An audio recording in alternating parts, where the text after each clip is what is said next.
usisahau kusubscribe, like na kucomment. Mfumo wa kijinai umevurugika. Ni wa kusikitisha. Kama nilivyosema, vyombo vya haki jinai, kama tume ya haki jinai ya Jaji Chande huyu tume yake imesema jeshi la polisi fanya nini? Livunjwe, lisukwe upya. Na sisi sio wa kwanza, sio mara ya kwanza kwa Tanzania kuunda chombo upya.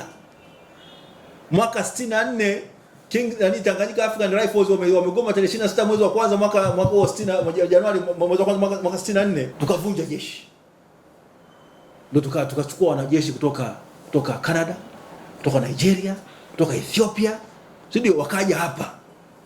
Ndio tukaanza tarehe 1 mwezi wa 9 tukaunda nini? Tukaunda Tanzania People's Defense Forces, TPDF, jeshi la wananchi wa Tanzania. Tuna uzoefu wa kuvunja hiyo. Ndio maana usikia mwaka jana walikuwa wanasherehekea miaka 60 ya jeshi, si ndio? Tumesha kuanza upya.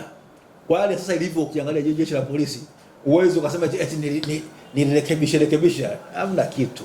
Ni kuanza upya. Alafu lazima waweze kufahamu kwamba hii ni jamhuri. Wananchi ndio, yani mwenendo wa jamhuri ni tofauti na unavyoenda katika nchi ya kifalme au nchi ya kisultani. Hatuna ile kuendesha kwa uweledi kwa jeshi ambalo tunafahamu kwamba wao mbiu yao inasema usalama wa nini, wa raia, si ndio? Lakini sasa ni hatari kwa raia, si ndio? Ni hatari kwa raia. Sasa hiyo ni shida kubwa, ni shida kubwa. Na mimi nazungumza sasa, na mimi nimeshatoka katika umri mdogo, nimeshaingia katika umri mzani, sio mtoto tena, si ndio?